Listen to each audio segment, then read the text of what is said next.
agradecer por você ter aceito o nosso convite. O Barsi todo mundo conhece, é economista, advogado, presidente do Conselho Regional de Economia, é o maior aplicador individual na Bolsa de Valores, inclusive ano passado saiu na revista Forbes, que ela apontou os 206 bilionários brasileiros, e hoje ele vai fazer toda a sua experiência, vai fazer um debate sobre reformas estruturais no Brasil. Está nos acompanhando o Haroldo, que juntamente comigo está organizando esses debates aqui no Conselho Regional, que nós denominamos Economia em Debate, e eu queria, inclusive, Barsi, avisar que o Pedro pediu para comunicar, o Pedro Afonso, que é o vice-presidente do Conselho e presidente do Sindicato dos Economistas, que hoje ele não vai estar excepcionalmente presente, porque ele está tratando de questões do sindicato lá, uma documentação que hoje era o último dia. E quero mais uma vez lembrar que nós, nesse procedimento aí, que eu acho que é muito importante essa iniciativa que o Conselho tomou, o Conselho Regional, desses debates durante a pandemia, nós estamos convidando economistas das mais diferentes escolas de pensamento econômico, de formação, e que o Conselho Regional, como instituição, as pessoas expressam os seus pensamentos, a sua formação, e não, logicamente, a posição do Conselho, instituição do Conselho Regional. Então, Barsi, prazer em recebê-lo. Você tem 30, 40 minutos para expor aí a sua palestra sobre reformas estruturais no Brasil. Faça favor. Eu como economista atuante, evidentemente... Peraí, vai ter que começar de novo.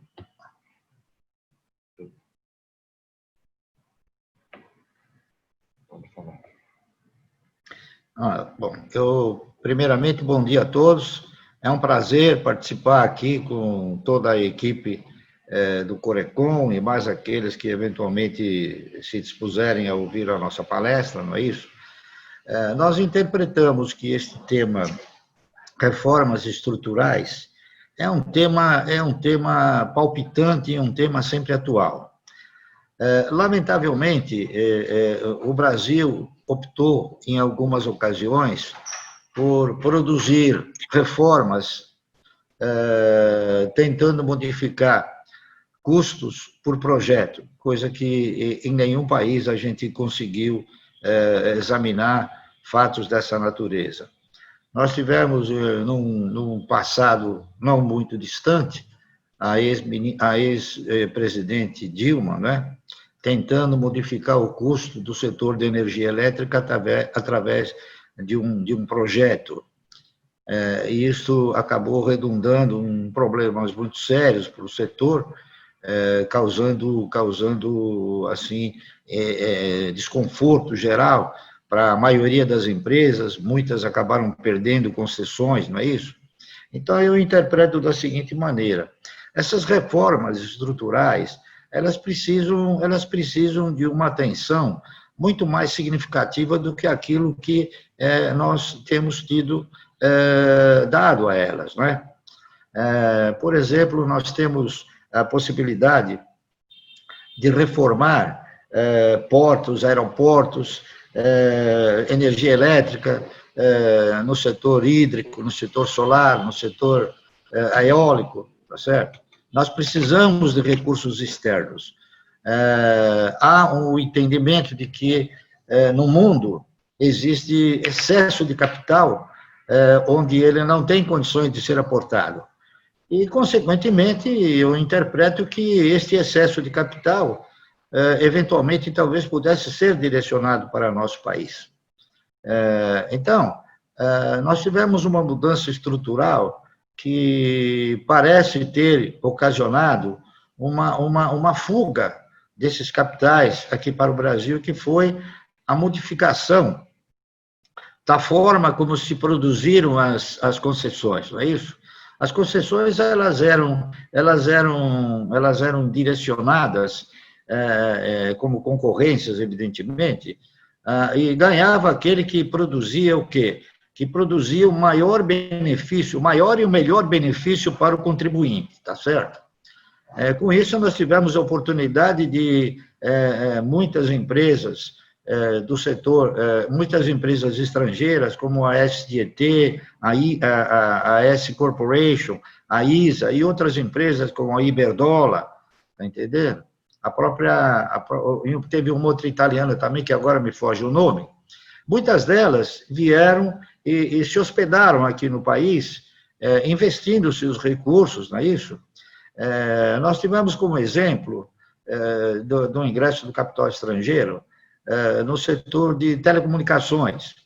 Nós tínhamos, num passado distante, uma empresa chamada CTB, Companhia Telefônica Brasileira, onde o cidadão, para obter um telefone, ele tinha que pagar um valor extraordinário e tinha que esperar 10 anos. A partir do instante que esta condição se abriu para o capital estrangeiro, hoje nós temos o seguinte: você tem um telefone que você compra um aparelho, né, um aparelho celular, e você tem uma linha por R$5. É verdade que o custo ele aumentou, mas aumentou porque houve um investimento. Sem investimento, dificilmente existe o retorno. Então, nós precisamos aqui de investimentos, e o investimento do capital estrangeiro, na minha modesta opinião, ele será sempre bem-vindo, desde que ele venha, claro, proporcionar resultados satisfatórios, desde que ele crie emprego, que ele gere impostos, tá certo? Não como acontece com alguns capitais especulativos que entram para o segmento acionário, produzem um resultado extraordinário aqui, voltam para as suas origens e não deixaram nenhum índice de progresso e de crescimento aqui, não geraram emprego para nada. Então, eu continuo muito atento à necessidade de nós reformularmos a nossa postura de concessões. Eu acho que o governo precisaria rever essa questão da outorga. A outorga, ela vem se constituindo num impedimento, numa forma negativa, né, de participação. Porque o cidadão, quando pensa em participar de uma concorrência para obter uma eventual concessão, ele já tem por si só que depositar um valor extraordinário, quando, na verdade, a gente interpreta que esse valor extraordinário que ele estaria dirigindo ou direcionando para as autoridades ou para o governo deveria ser implementado e colocado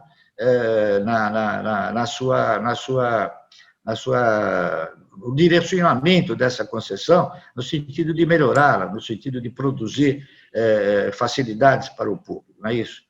Então, eu lamento profundamente. Nós tivemos recentemente uma reforma levada adiante, uma reforma da Previdência. Sincero e honestamente, essa reforma da Previdência não me convenceu que ela vá efetivamente reestruturar a Previdência. Nós estaríamos, dentro dessa reforma, avaliando a coisa de forma que, daqui a uns 2, 3 anos, nós vamos ter que fazer uma reforma muito mais radical do que essa que foi feita. Por quê? Porque o cidadão, quando ele, na iniciativa privada, quando ele se aposenta, ele tem o quê? Ele tem uma remuneração que é uma remuneração previdenciária. Essa remuneração previdenciária, ela é o quê? Ela é considerada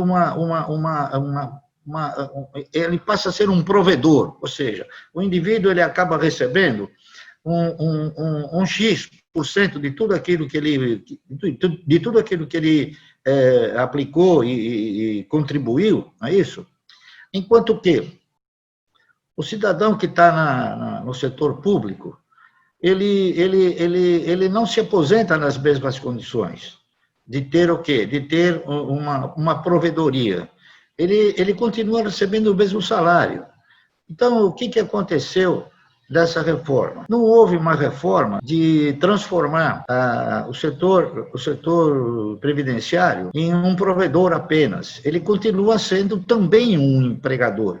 Porque na razão direta que o cidadão ele deixa de trabalhar no setor público e depois de não estar mais trabalhando, ele vem e recebe o mesmo valor, claro que a Previdência acaba ostentando também, além da condição de provedora, a condição de empregadora, está entendendo? Então, eu, visto sob esse ângulo, sob esse aspecto, eu não acredito que esta reforma que foi levada adiante e que é comemorada com brilho aí por muitos, que ela vá resolver o problema. Talvez ela solucione o problema por 1 ano, 2 anos no máximo, mas eu acho que nós vamos ter que ter outras reformas no sentido de previdência. Eu lamento também que as nossas autoridades, os nossos governantes, nunca tenham assim, direcionado o seu foco para tentar produzir uma previdência sustentável, vista sob o ponto da maneira como ainda ela se processa, que o Estado tem que amparar todos esses recursos, não é isso? A gente chega numa conclusão que a nossa previdência ela é uma previdência insustentável. Se não tiver o amparo das autoridades, dificilmente nós vamos conseguir amparar as pessoas que se aposentaram. Eu gostaria de levar adiante um projeto que a gente, desde 1972, tentou mostrar que nós teríamos que fazer uma inversão bastante significativa na questão da Previdência. O cidadão trabalha para quem? Trabalha para a empresa. Então, eu acho que quem deveria arcar com os custos de uma Previdência seriam as empresas, tá certo? E de que forma? De uma forma sustentável. Ao passo que aqueles que trabalharam para o governo, então deveriam ter essa sustentabilidade proporcionada pelo governo. O governo assumiu a proporção que ele não tem condições de arcar, está entendendo? E é por isso que eu interpreto que essa reforma da Previdência ela não vai ter um sucesso duradouro. Eu acho que nós vamos ter que voltar a examinar essa questão muito, muito em breve. As demais reformas, reforma política, reforma tributária, também são questões que precisam ser examinadas de uma forma bastante assim, sibilina, de uma forma que realmente resolva a questão. Nós estamos agora debatendo reforma tributária, não é isso? Cada economista, cada cidadão tem um entendimento. Uns interpretam que a tributação tem que recair sobre o consumo, mas eu ainda continuo sustentando a tese de que nós temos que implementar uma tributação sobre a especulação financeira. A especulação financeira é um dos elementos que gira um volume de recursos extraordinários. A Bolsa de Valores, só para vocês terem uma ideia, em média, ela movimenta 40 bilhões por dia. E muitas dessas movimentações não são tributadas. Por exemplo, o cidadão que compra uma ação por R$1, eu vou dar um exemplo típico, teórico, ele compra por R$1 e vende por R$1,10, ele tem um lucro de 10 centavos, certo? Sobre esses 10 centavos, ele é obrigado a efetuar o pagamento de um tributo de 15%. Muito bem. Acontece que os fundos de investimento, eles compram e vendem ações ao seu bel prazer e eles não têm essa tributação. Então, eu acho que, e como eles são os que mais movimentam os valores, eu acho que essa tributação deveria também recair sobre eles. Eu não vejo por que o cidadão, pessoa física, ele tem essa incumbência, esse encargo, e a pessoa jurídica não tem esse encargo, os fundos. Então, a gente percebe que há aí uma contemplação para os fundos de investimentos, que na sua maioria são instituições dominadas pelos bancos, tá certo? Eu não sou contra o banco, eu acho que o banco precisa existir. Agora, eu acho que sobre essa movimentação, que é uma movimentação extremamente especulativa, ela precisa ser examinada, está correto? Nós tentamos, de alguma maneira, nos dirigir às autoridades, principalmente ao ministro da Infraestrutura, procurando tentar sugerir a ele que precisaria se examinar, se olhar essa questão. Mas, infelizmente, não fomos atendidos e, enfim, o ministro alegou centenas de coisas que não podia nos atender. Então, eu acho que a gente que está no Conselho, a gente tem que brigar porque essas reformas elas se concretizem, está entendendo? Eu tenho sido um batalhador nesse aspecto, tenho procurado demonstrar na razão direta das possibilidades, das minhas possibilidades e do envolvimento do Corecon como um todo, mas sinto que nós somos impotentes. A nossa voz teria que se fazer representar de uma forma mais ostensiva, mais forte. E é por isso que eu aprecio a iniciativa do economista e membro do Conselho, Odilon, em cada vez mais a gente proferir palestras que direcionem sugestões às nossas autoridades. Nossa visão não é uma visão crítica, a nossa visão é uma visão de tentar colaborar com as autoridades no amadurecimento de propostas que possam beneficiar o país como um todo. Então, em relação às reformas estruturais, o que eu tinha que dizer é isso. Nós vamos ter que fazer o seguinte, além da gente consolidar regras, de não estar mudando regras permanentemente, de nós implementarmos regras mais estáveis para que o capital estrangeiro possa vir aqui para o Brasil, eu acho que a gente vai ter que mudar também sob o aspecto de cobrança de outorga, não é isso? Para que esse capital venha com mais facilidade. Essa é a nossa opinião, e eu deixo aqui o nosso bate-papo virtual, para que, se alguém tiver perguntas a fazer, a gente está aqui para responder, ok? Muito bem. Ô, Barsi, queria agradecer a tua exposição. É uma série de perguntas aqui que eu vou fazer para você. Uma primeira tem a ver com a questão aí do Conselho, sobre o curso. É o seguinte, Barsi, sobre o curso Consultor Econômico Financeiro Independente, já existe ou ele está sendo implementado? Quando nós propusemos a criação dessa função, de início, a gente deu prosseguimento à elaboração de uma grade, de uma estrutura que pudesse contemplar um curso esse que contemplaria as pessoas que desejassem optar por essa função. Eu arregimentei todo o material possível, não é isso? E chegamos a produzir 20 itens que seriam necessários para o cidadão ter conhecimento para poder desenvolver essa questão, essa função.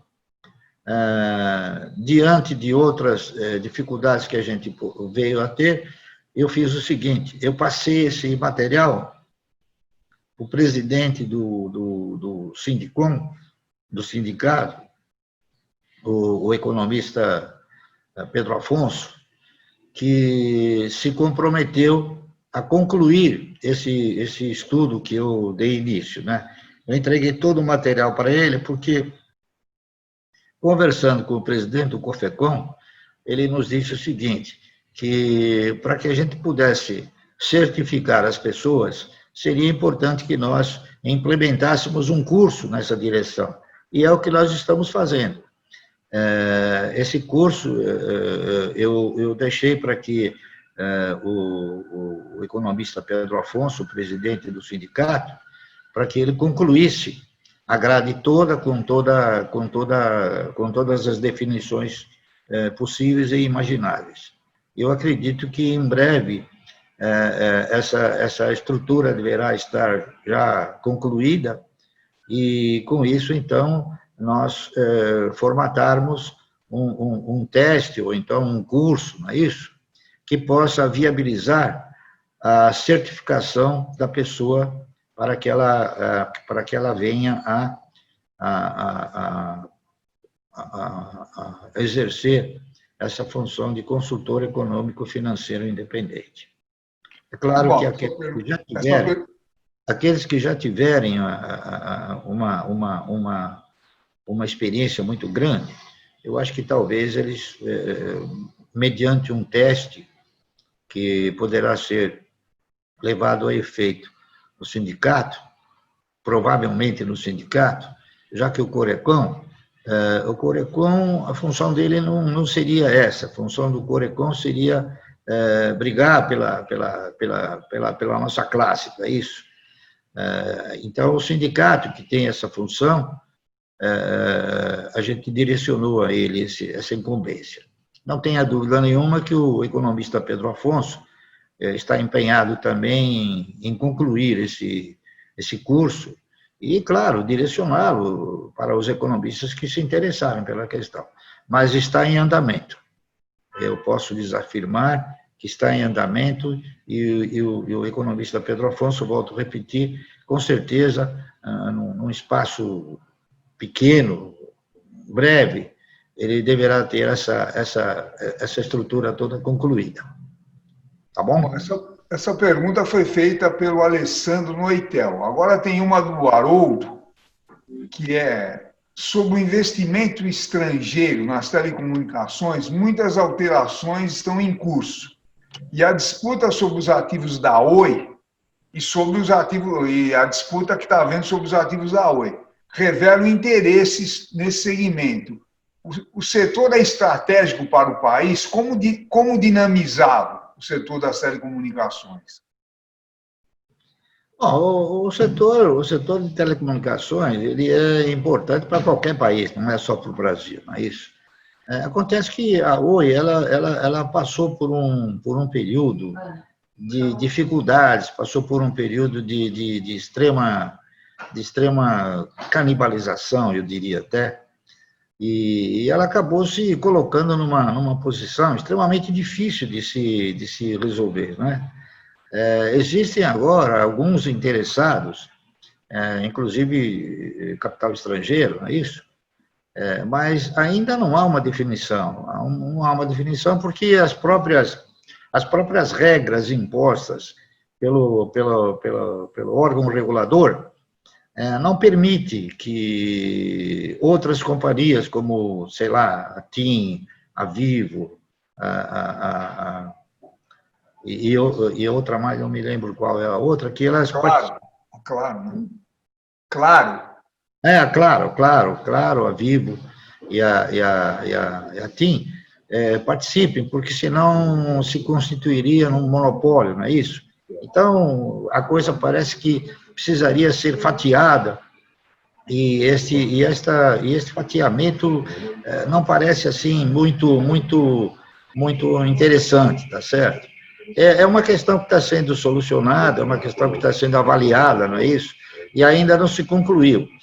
Eu espero que se conclua, porque a vinda do capital estrangeiro é interessante, como eu disse nos primeiros movimentos, não é isso?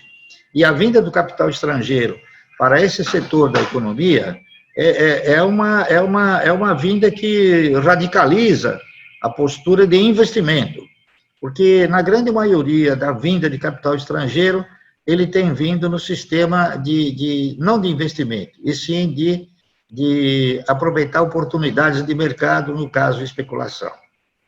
Portanto, eu acho que nós precisamos resolver esse problema da Oi, não há dúvida nenhuma, e eu tenho certeza que as autoridades estão empenhadas em solucionar essa questão, porque o setor de telecomunicações, volto a repetir, ele não é só importante para o Brasil, ele é importante para todos os países, porque hoje o mundo vive sob a batuta da comunicação, está correto? É isso aí. Bom, tem agora uma pergunta do Jackson Rios, que é em relação, pelo que eu estou entendendo, à Bolsa e às ações. Não haveria uma bitributação, uma vez que no resgate das cotas o cotista paga o imposto?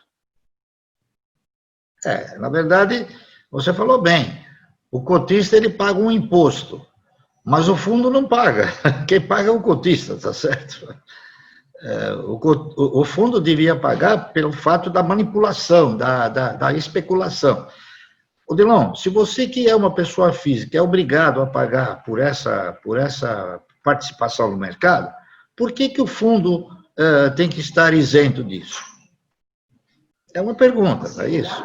Então, eu acredito que a tributação, a extensão da tributação também para o fundo, que hoje ele é isento de pagar os 15% na manipulação que ele faz, na operacionalização que ele faz, é um privilégio para o fundo, não é isso? É um privilégio que, por vias indiretas, 99% dos fundos são administrados por bancos, tá certo? Então, eu acho que aí nós teríamos uma tributação que contemplasse a todos, não é isso? Traria a todos numa mesma condição. Bom, nesse campo ainda tem várias questões aqui, feitas pelo Jairo, Alexandro, que é o seguinte: o fundo representa os cotistas. Perfeito. Sem falar que o fundo também pode alugar as ações e ganhar a mais. Claro, não há dúvida nenhuma. O fundo ele pode alugar, e, na verdade, o fundo está alugando um ativo que é dos cotistas, está correto? O fundo ele é constituído por um elenco de aplicadores, não é isso? E quando o fundo loca uma determinada ação, é claro que ele tem que fazer um depósito de margem, ele tem um benefício, tá certo? Quando ele entrega as ações em locação, ele tem um benefício. Quando ele recebe as ações em locação, aí com certeza ele vai criar uma situação de venda onde ele possa ter um outro benefício. Então, o fundo ele pode ter benefício de duas direções: quando ele loca as ações e quando ele aluga as ações. Quando ele aluga as ações, é claro que ele vai tentar negociá-las de forma tal a depois recomprá-las por um preço melhor. Então, por si só, aí já existe o quê? Já existe um ganho que não é tributado, tá certo?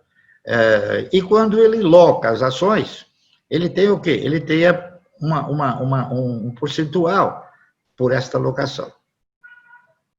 Eu tenho me debatido muito nessa questão, porque eu interpreto que esse é um universo que pode ajudar muito as contas do nosso país.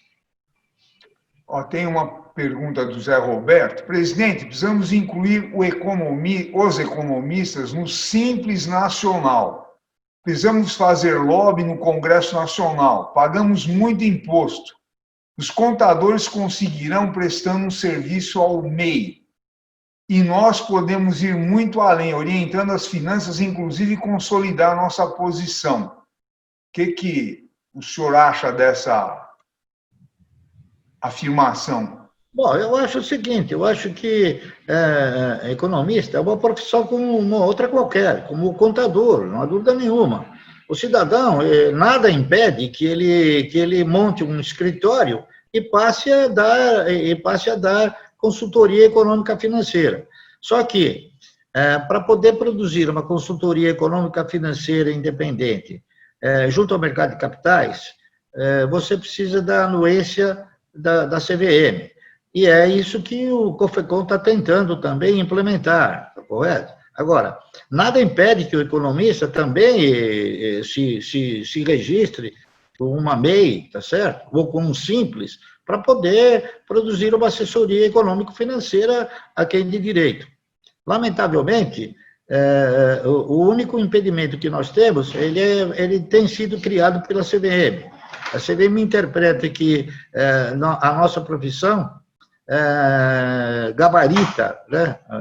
O economista ele é gabaritado para produzir essa função de consultor econômico-financeiro a todas as empresas, menos as empresas de capital aberto. Quer dizer, é uma exclusão que a gente tem recebido, sobre a qual o COFECON tem também tentado, de alguma maneira, modificar essa estrutura. Nós estamos tentando, de alguma forma, modificar essa estrutura. E eu acredito que vai chegar um momento que a gente vai conseguir, tá certo? Tem uma questão do Fauzi Timaco, é o seguinte: assim como diversas associações de classe procedem, não seria o caso do COFECON exercer um lobby junto ao Congresso para a inserção de reformas estruturantes com vistas ao crescimento e desenvolvimento econômico? Bom, eu acredito que sim. Da mesma forma que nós aqui do Conselho Regional de Economia de São Paulo, estamos preocupados que essas reformas se concretizem. É claro que o COFECON também tem essa mesma direção. E eu tenho conversado com o presidente do COFECON, é isso, e ele tem se mostrado atento a isso, tem produzido palestras também dessa direção. Eu não tenho dúvida nenhuma que o COFECON também está empenhado em produzir e gerar esses resultados e fazer com que essas reformas se concretizem. Tem uma outra questão do André de Souza. Estou cheio de dúvidas em relação à profissão de consultor econômico financeiro independente. O curso e a certificação terão custos? Este terá prazo de validade? O consultor terá superioridade ou equivalência ao agente autônomo de investimento? Além disso, o espaço do economista terá um custo para o consultor? Quando estará disponível para utilização? O Corecon São Paulo fará parceria com alguma corretora? Então, várias perguntas em relação a...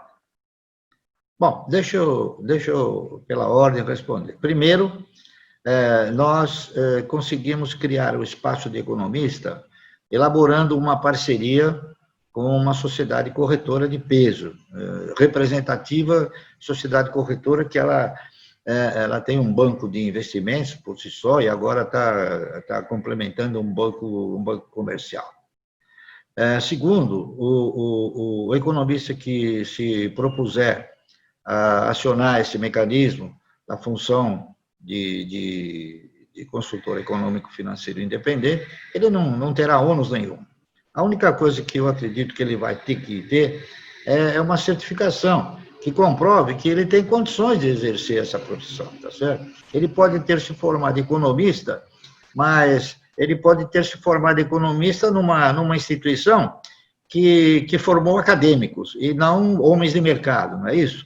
O que nós estamos tentando é fazer com que as pessoas virem as suas baterias, o seu foco, para serem homens de mercado, não para serem exclusivamente professores.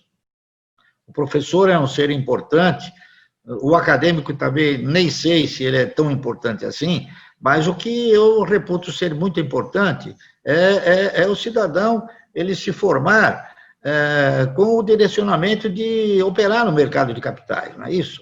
Eu já tive a oportunidade de comentar, inclusive com o Odilon, sobre isso, né?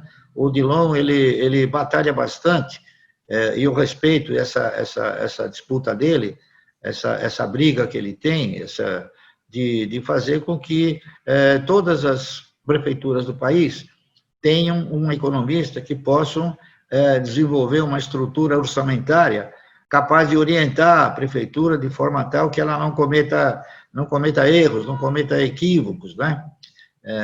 Eu respeito isso, mas acontece que essa iniciativa ela tem o quê? Ela tem uma limitação no que diz respeito a gerar empregos, não é isso? Ao passo que no mercado de capitais, só considerando os Estados Unidos, não é isso, que é um mercado muito mais ativo do que o nosso, participam do mercado de capitais cerca de 42 milhões de profissionais. Eu não tenho absoluta segurança que aqui no país nós teríamos essa perspectiva e essa possibilidade, mas eu tenho assim, a convicção de que muitas portas poderiam se abrir. A questão do consultor econômico independente que a gente criou, nada mais foi do que tentar legalizar uma coisa que eu faço há 50 anos. Eu sou um consultor econômico financeiro independente que, através do mercado de capitais, consegui um êxito extraordinário, tá certo? Então, o mesmo êxito que eu consegui, que sou uma pessoa que de uma origem humilde, né? Por que os outros também não teriam condições de obter? Então, esse meu empenho é para que todos tenham essa mesma possibilidade.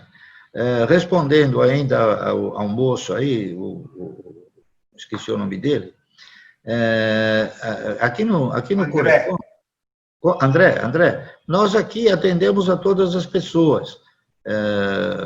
Eu, pessoalmente, fiquei sabendo que você encaminhou um e-mail aqui, hoje, porque a Vanessa me mostrou esse e-mail hoje, e fiquei surpreso, né, que não tenha sido respondido, porque eu não tinha recebido.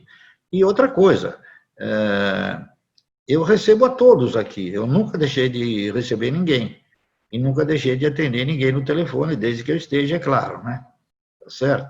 Então, eu tenho a satisfação de dizer a você o seguinte, se você quiser ser um consultor econômico financeiro independente, operando no mercado através do espaço do economista, você terá essa possibilidade muito em breve, tá certo?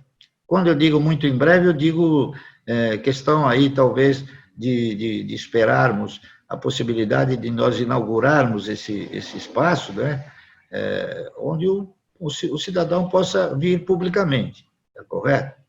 É isso aí. Gilmar, só para esclarecer, veja, eu acho que o Conselho tem debatido várias áreas de atuação do economista, então, por exemplo, esse consultor financeiro é super importante, e essa questão que eu tenho defendido, só para esclarecer, no Brasil tem cerca de 5.600 prefeituras.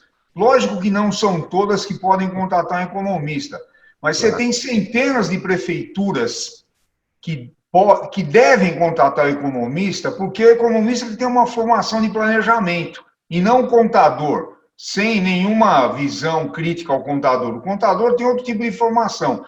Então, você abriria um mercado de trabalho de centenas de profissionais no executivo e no legislativo para fiscalizar o executivo. Só para dar um exemplo, vocês sabem, eu fui vereador aqui em São Paulo. A Câmara Municipal de São Paulo, eu fui da Comissão de Finanças, tem 10 economistas contratados para fiscalizar o executivo. Logicamente, não é ela que fiscaliza, ela dá elementos para os vereadores. Então, tem um espaço enorme aí que não se contrapõe a esse trabalho que você está desenvolvendo. Eles são complementares, só para esclarecer. Tá bom? Eu sei. É que eu quis me referir ao seguinte, a viabilidade a curtíssimo prazo de você criar o emprego, criar a oportunidade, não é isso? Quando você considera que o cidadão ele deva ser contratado ou através de um concurso público para exercer essa função de orçamento, eu digo o seguinte, aí ele depende do quê? Ele depende do vereador, ele depende ele depende do prefeito, depende de um concurso público, não é isso? Ao passo que, para exercer essa função de consultor econômico independente, ele pode fazer isso já, e não depende da autorização de ninguém, basta que ele tenha a iniciativa e queira dar início a essa profissão, tá certo? É isso aí, simplesmente mais rápido, é mais ativo, não é isso? Não é uma coisa que depende de autorizações de autoridades. Apenas vai depender, é claro, dele ter uma certificação, não é isso?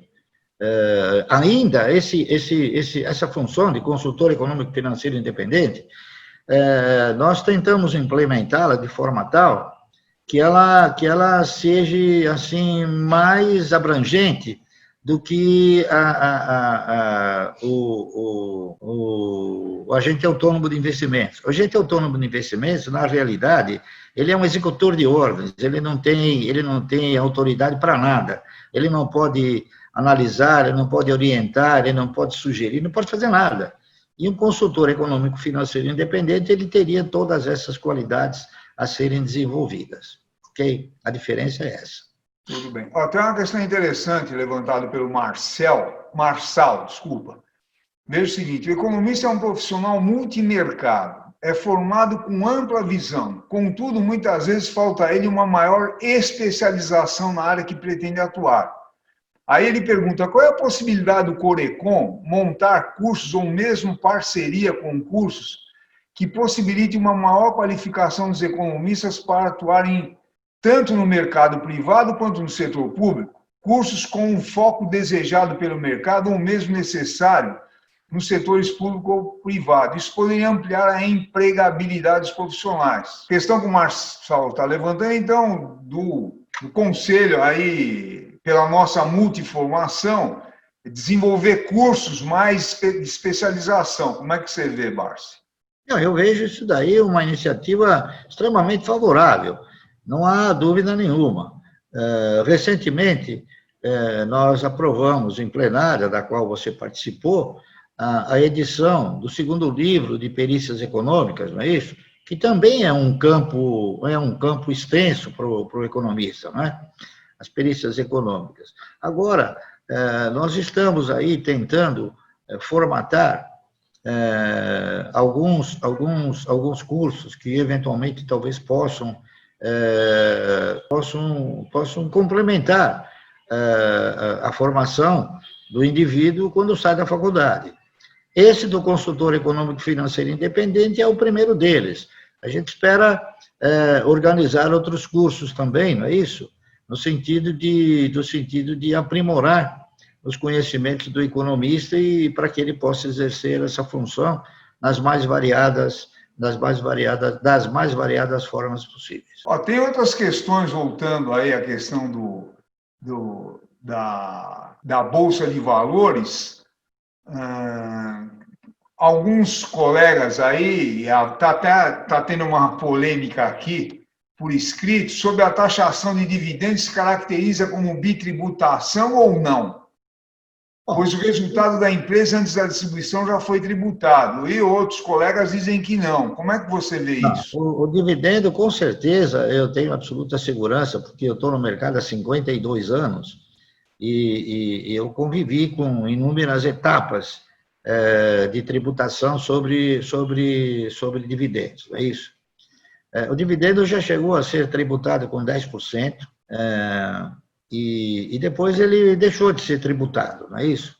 Eu não me recordo agora qual foi o motivo que cancelou essa tributação, mas, se a memória não me trair, é porque a nossa Constituição proíbe a bitributação. E o dividendo seria uma bitributação. Agora, sobre o aspecto de conseguir interessados em investir no país, eu acho o seguinte, eu acho que quando alguém investe, ele tem o direito, é um direito que ele tem de ter um lucro. Ninguém investe para ter prejuízo, tá certo? O foco de um investimento é sempre um resultado positivo.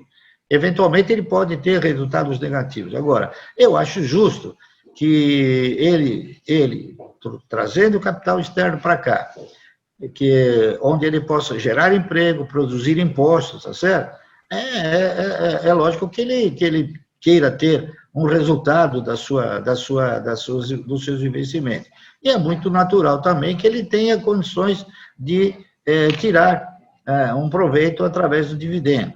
O dividendo não é só benéfico para o controlador. O dividendo ele é benéfico para todos os acionistas. Todos os acionistas recebem dividendos. E vou ser sincero para vocês, é através do dividendo que eu consegui mostrar que a previdência sustentável existe. Então, eu acho que seria assim, temeroso, talvez a gente implementar mais um tributo ao lucro do empresário, tá certo? Porque isso inibe, na minha opinião, inibe o cidadão de trazer o recurso para cá. Se você quer atrair capital estrangeiro e, ao mesmo tempo, você tributa o produto dele, tributa o lucro dele, tributa ainda o dividendo, eu acho que é uma tributação, assim, um tanto quanto exagerada, na minha opinião. Agora, há que se considerar uma outra coisa, que talvez até inviabilize de forma assim, mais autêntica, né, a questão de se tributar o dividendo. Hoje, poucas empresas pagam dividendos. A grande maioria das empresas, elas pagam juros sobre capital próprio, está correto? Os juros sobre capital próprio beneficia, apesar de tributar o recebedor dos juros em 15%, tá certo? Ela beneficia a empresa, porque a empresa, esses juros que ela distribui, ela bate no seu resultado, entendeu? Então, quer dizer, eu acho que, não sei se isso daí é uma coisa que traria tanto resultado tributário, se tributar o dividendo, entendeu? Essa que é a realidade. Se vocês forem fazer uma avaliação hoje, na atualidade, poucas empresas pagam. O próprio Banco do Brasil, que sempre pagou dividendo, hoje já não paga mais dividendo, ele só paga juros sobre capital próprio. Tá certo? Então, isso parte até das autoridades, quer dizer, das empresas do governo, é isso. Então, eu não sou contra tributar o dividendo no aspecto tributário por si só. Eu sou, assim, contrário a isso, porque ele inibe investimentos. E investimento é uma coisa que o país precisa a curtíssimo prazo, é isso. Eu diria, num prazo imediato. Veja, tem uma afirmação do nosso colega Paulo Brasil, que além das reformas tributárias, por exemplo, você teria que fazer outras reformas, como a fiscal, a logística, escoamento da produção, qualificação de mão de obra.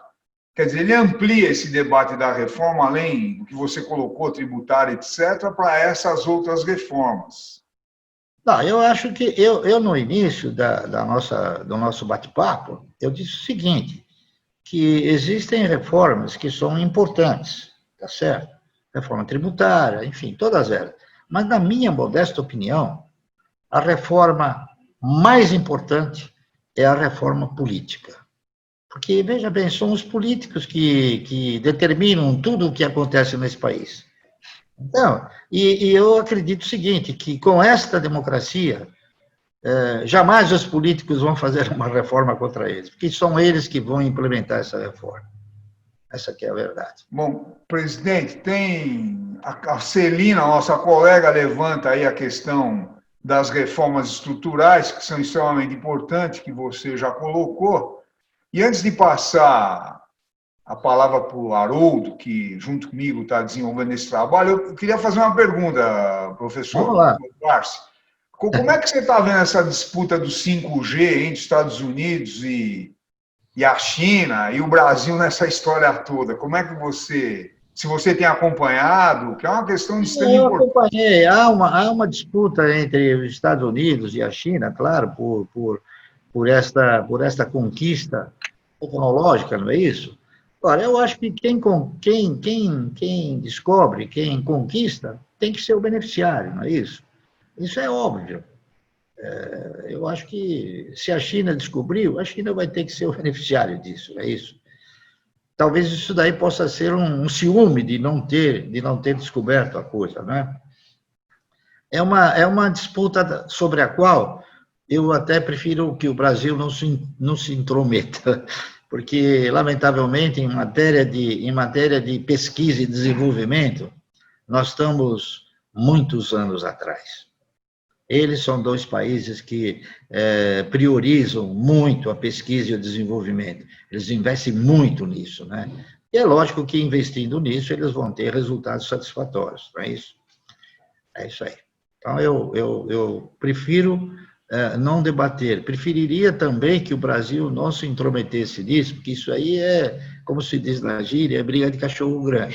Então, nós não temos coleira suficiente para suportar essa briga, tá certo? É isso aí. No fundamental, a gente já levantou as perguntas colocadas aqui pelos diversos colegas.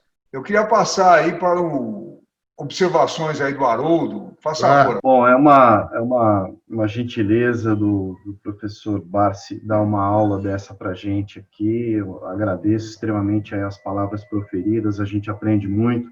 A gente não tem outra forma, né? Acaba derivando um pouco. A gente começou a falar sobre reformas estruturantes e acabou falando bastante de bolsa, dividendos, etc. Mas isso também está no bojo da reforma tributária, né? Eu interpreto, viu, Haroldo? Eu falo com todas as letras. Eu interpreto que o mercado de capitais, o país que se atreve a implementar um mercado de capitais, ele o faz com o foco de viabilizar a capitalização da empresa, tornando-a democrática, democratizando seu capital. Lamentavelmente, e isso nós implementamos na década de 60, 70, não é isso? Só que, lamentavelmente, a coisa foi modificando, a coisa foi se modificando de uma maneira sem que nós percebêssemos essa modificação. Hoje, na realidade, o mercado de capitais, não é isso? Que deveria amparar a capitalização da empresa como um todo, ele acabou virando um cassino de valores, correto? Por quê? Porque existem interesses muito mais importantes no sentido da especulação do que do investimento. Então, hoje em dia, eu até vou acabar propondo aqui no Conselho que a gente faça um curso de investidor, um curso de investidor a médio e longo prazo, tá entendendo? Uhum. Um país como os Estados Unidos, ele sempre, ou pelo menos na grande maioria, o universo das pessoas, cerca de 80%, 86%, eles investem na geração de riqueza. E nós fomos aqui seduzidos a praticar a agiotagem, a emprestar o dinheiro. Não interessa para quem você empresta. Então, a nossa cultura, ela tem assim, falhas estruturais, certo? Essa é a mentalidade que a gente tem que tentar modificar. Eu tenho, maravilha, na medida do possível, mostrar que dificilmente você ofere lucros tão significativos como você aplicando em projetos de empresas que cultuam estratégias de crescimento, tá entendendo? Como Klabin, Suzano e outras mais. Então, a minha experiência é essa. É uma experiência que é uma experiência de vitoriosa. Então, eu procuro mostrar a todos que uma trajetória vitoriosa, ela é possível, ela é viável nesse país. Basta que a pessoa também se empenhe para que ela consiga esses resultados, né? Maravilha. Mas o meu comentário, além de agradecer aí, não tem como não ouvi-lo sobre esses temas que o professor domina muito, era depreender algumas coisas que ficaram do nosso debate aqui, muito importantes. Então, eu acho, coisa número 1 que ficou clara para mim, nós, do Conselho Regional de Economia, do qual também sou conselheiro suplente, eu acho que a gente deve retomar ou resgatar aquele papel de think tank que a nossa instituição tem, ou seja, uma instituição que pensa o país, as questões estratégicas e faz propostas em relação a isso, que é um pouco deste trabalho que a gente vem fazendo aqui agora. Então, recomendação número 1, eu acho, professor, nós temos que nos envolver mais com os parlamentares em especial. Eu participo de outras instituições e vejo, por exemplo, que a gente consegue, nessas outras instituições, falar com qualquer uma das autoridades, com o presidente da República, com o ministro Guedes ou com outros ministros, se você tiver um braço parlamentar, uma demanda de um parlamentar para falar com as autoridades, a gente consegue. Então, essa é a primeira sugestão que eu coloco aqui. Para isso, a gente tem que abrir espaço para esses parlamentares também falarem ao nosso público. Eu também depreendo o seguinte, professor, eu creio que a gente poderia, nesses cursos que os colegas colocam, por exemplo, colocar econometria para os nossos colegas economistas.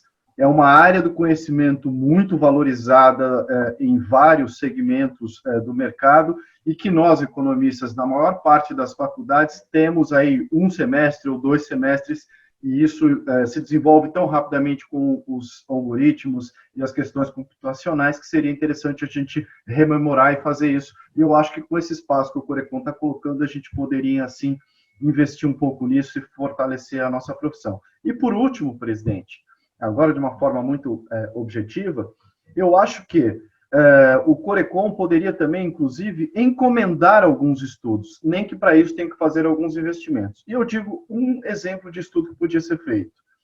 A pergunta é, qual é o valor que este imposto que os fundos bancários não pagam e qual a alíquota proposta e quanto isso geraria de recurso? Por exemplo, se o professor Barsi chegar e falar assim, olha, Rodrigo Maia, ministro Guedes, eu estou aqui com um estudo que foi feito pelo Corecon, inclusive isso abre espaço na mídia para o Corecon falar, dizendo, olha, temos aqui 12 bilhões de reais por ano que poderiam ser colocados à disposição dos cofres públicos com a menos uma coisa, isonomia entre o tratamento que é dado no mercado financeiro para as pessoas físicas e para as pessoas jurídicas. Com um estudo desse, eu duvido que não ia ser ouvido, duvido que a gente não tinha espaço para debate. Então, é um pouco disso, presidente, que eu acho que o senhor, a partir da sua eleição, nós temos percebido que o Corecon ganha uma outra dinâmica. Eu acho que a gente tem que aproveitar esse momento e, de fato, consolidar a nossa visão para toda a sociedade. É um pouco disso que eu acho e queria agradecer e encerrar aqui. Desculpa, Odilon, me empolguei e falei um pouco mais que deveria. Não, mas eu acho que as suas colocações são extremamente pertinentes e eu tenho absoluta segurança que um braço político sempre ajudaria bastante a isso. E eu ficaria grato se a gente tivesse condições de poder sugerir às autoridades, não é isso? Uma forma de implementar tributos que não viessem, eventualmente, a prejudicar ninguém. Você veja bem que, se você falar em tributar qualquer área, você teria que estar atingindo a população como um todo, não é isso? Para você tributar esses fundos, quando eles fazem uma especulação, você teria que ter apenas contra si o quê? Os bancos, não é isso? Que eles têm um poder extraordinário, diga-se de passagem, né? Mas eu acho que a questão é uma questão de isonomia. Por que o fundo tem este privilégio e eu não tenho? Tá certo? Eu como pessoa física ou nós como pessoas físicas, né? Acho que é um debate que merece uma consideração mais aprofundada, ok? Eu agradeço a todos a participação, as perguntas, e este debate virtual aqui é sempre interessante no sentido de procurar esclarecer coisas que são benéficas para o nosso país. Eu tenho absoluta segurança que o Corecon, através de seus membros todos, e seus colaboradores, e seus simpatizantes, estão com a mesma intenção que eu, ou seja, tentar gerar fatores positivos para que o Brasil possa sair desta situação desconfortável, que é uma crise de saúde, que foi a que mais afetou a estrutura econômica de todas as crises, né? Nós tivemos crises políticas, cambiais, socioeconômicas, mas nenhuma delas afetou a economia como esta crise de saúde afetou.